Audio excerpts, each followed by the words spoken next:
listening to Sharp Art Studio Talk.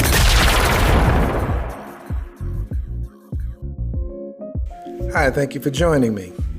I am using a different mic today. Usually I have a lavalier, which gives me really good sound, and often I'll use this Yeti as just a prop. But then I was thinking, I'm going to use the Yeti. I don't know what this sound is going to be like, what the sound quality is. I'm pretty partial to my Sennheiser lavalier, but I'm going to give this one a go. You know, I've been away for a couple months.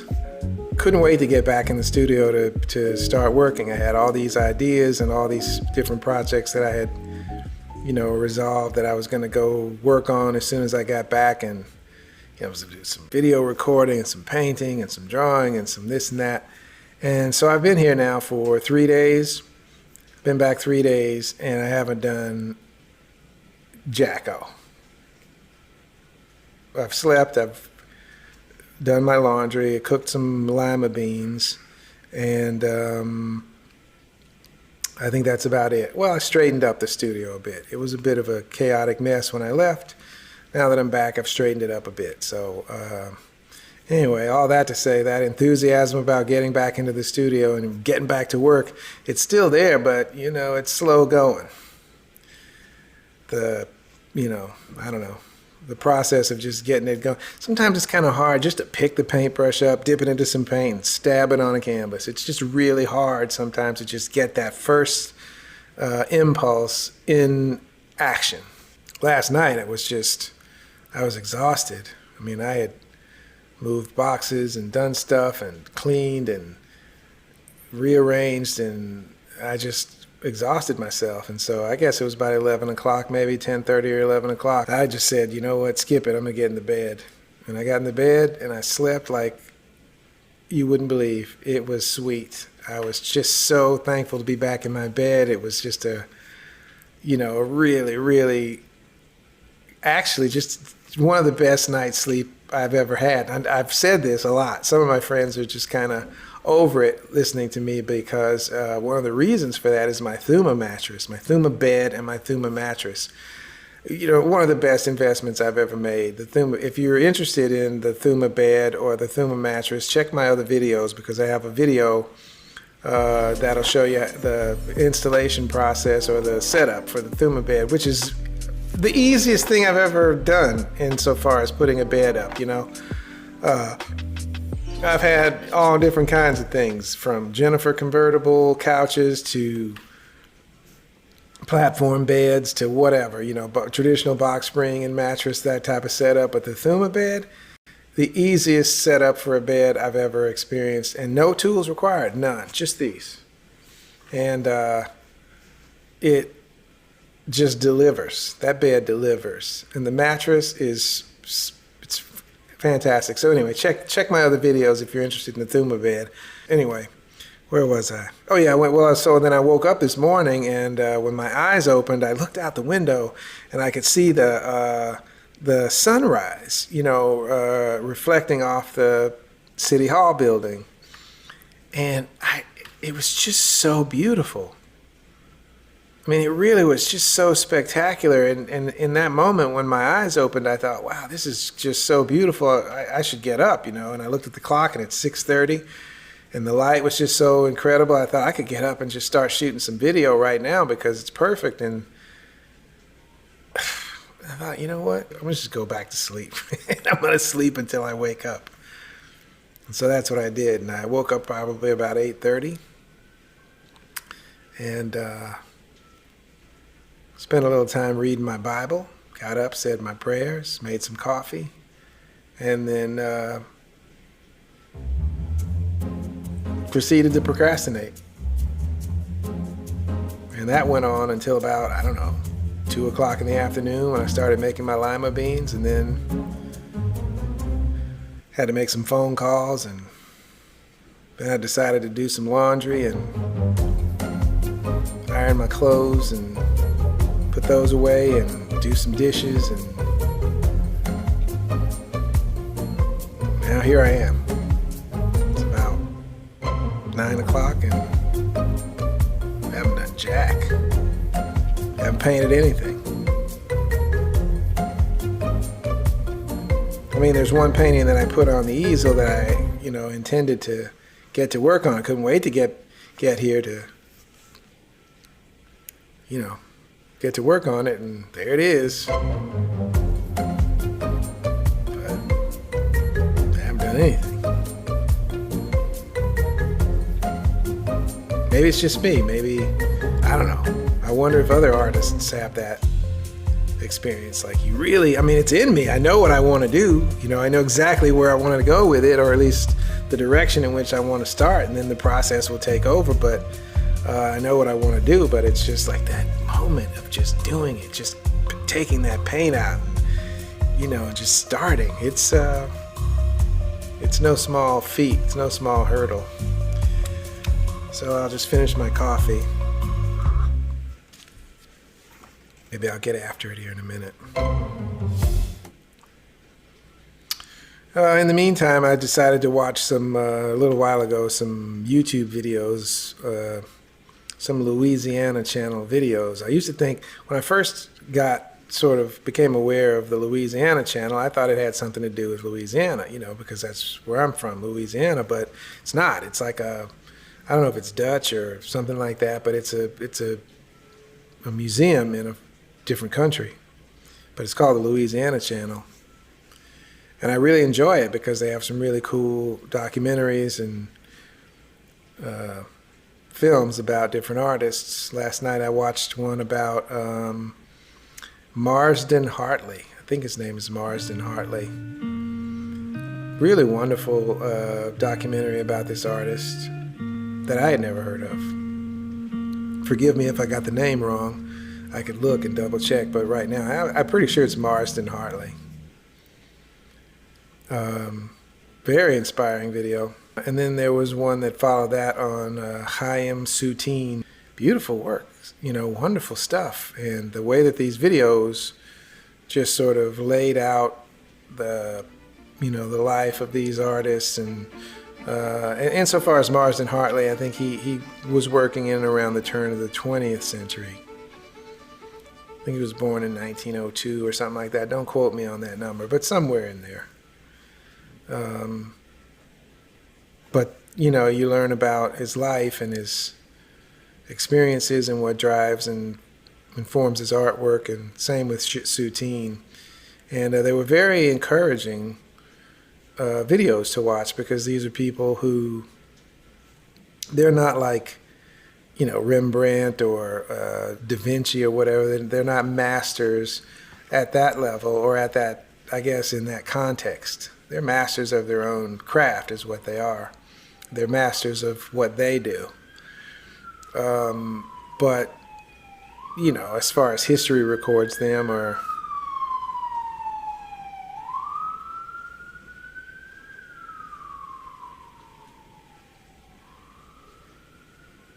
it's crazy down here. A side note, this afternoon, I'm talking to my uncle on the telephone, making some coffee and, doing my thing, and I hear some police sirens outside. So I walk to the window and I look downstairs, and there's this woman in the middle of the road, broad daylight, it's like 2 o'clock in the afternoon, whatever. Large, heavy-set, black woman, completely naked, right in the middle of the street, just butt naked. It's like 107 degrees here in LA today. I mean, it's hot, and she's down there in the middle of the street, completely naked, big old hooters like slinging around. And she's being followed by 4 black and whites, 4 police cruisers. And they're following her like it's a parade, and she's the what do you call it? The parade leader, or the leader of the parade, and she's leading them down the street. They're following her. This is a slow speed chase, really, really slow speed chase. And I'm thinking to myself, what in the world is, what is going on here? So I, of course, take my camera and zoom in close as I can, and I take some pictures. Because who's going to believe that? It's not the first time I've seen anything like that in this neighborhood, but who's going to believe that? So I have to get some video evidence, some documentation, some pictures. And then I realized this is the reality that not only she's living, but I'm living it too. Because I'm seeing this, and I'm relating this to my uncle on the phone, and this is reality. And so I began to think, well, maybe this is the reality that I should be painting. You know, maybe this is where that honest, reflection, that the real communication happens. Not only vocally as I'm relating this experience in order to get someone else, my uncle, to be able to see what I'm seeing. I wanted to share with him what I was seeing. I wanted him to see what I was seeing, and the only way to do that was to talk and to tell him. But that's not the only way to do that. Another way to do that is to paint it or draw it. And for as long as that painting or that drawing lasts, it can exist as a way of, helping other people to see what I'm seeing, to share my reality. Not just my reality, but the reality of the woman and the police and the people on the street and other people in the buildings surrounding this one who undoubtedly were watching the same thing as I. So it really sort of opened my mind in that moment, and I felt a sense of responsibility. I felt a kind of some kind of calling, I guess, to communicate these things with pictures. Not only the snapshots that I took, but also to paint them. Which is kind of the same motivation as was communicated about Marsden Hartley or even Chaim Soutine. These were men who were compelled to communicate to others what their life experience was in the moment. And if you watch the same video that I did or do some research, certainly on Soutine, you'll see that there was an urgency about his work. There was something that drove him to communicate sometimes the most mundane things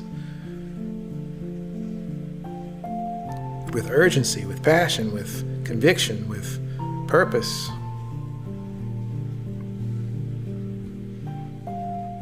And so I began to sort of punish myself inwardly that I have not allowed that same purpose, that same drive, or that same sense of urgency to get me past that moment of just putting the paint on the palette, dipping the brush in it, and just go.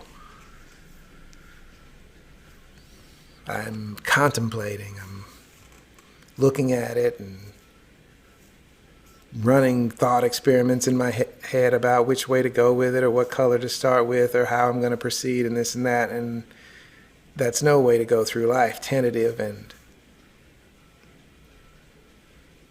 controlling, I suppose. I have to just let go and communicate.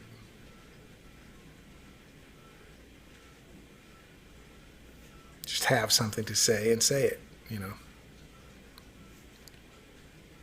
think that's one of my biggest fears. I sometimes worry that after everything that I'm doing, whatever my paintings, I look at some other people's paintings or their artwork and I think, oh, yeah, I get it, wow, that's a really profound statement that they're making with that piece. And then I worry, I'm not saying anything.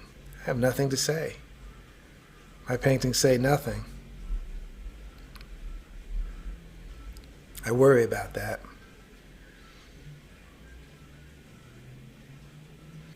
As an artist, it's our responsibility to just create, to just go over there and put the paint on the brush and then put the brush on the canvas.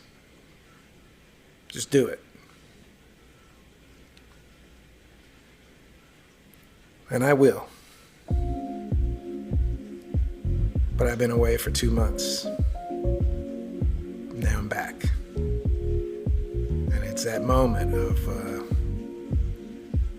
breaking the ice. I'm gonna break it, probably here in a minute, but I just wanted to reach out to you and say hello and share this with you because, well, one, I wanted to also test this Yeti microphone and see if it's better or worse in this setup than my Sennheiser lavalier, which I really like a lot. You'll hear that one in all my other videos, so maybe you'll compare between any other video that's in my channel library and this one. If you do, just listen to a couple seconds or a couple minutes of another video where I'm talking, and then listen to this one for a couple minutes, and then tell me which sound profile you like better, or if you can even tell the difference. That would be really helpful. I would appreciate that. So, okay, I guess that's it for now. I'm gonna sign off, and then I'm gonna go stare at my painting in progress, my work in progress again, and hopefully I'll squirt some paint out and stick my brush in it and be off and running.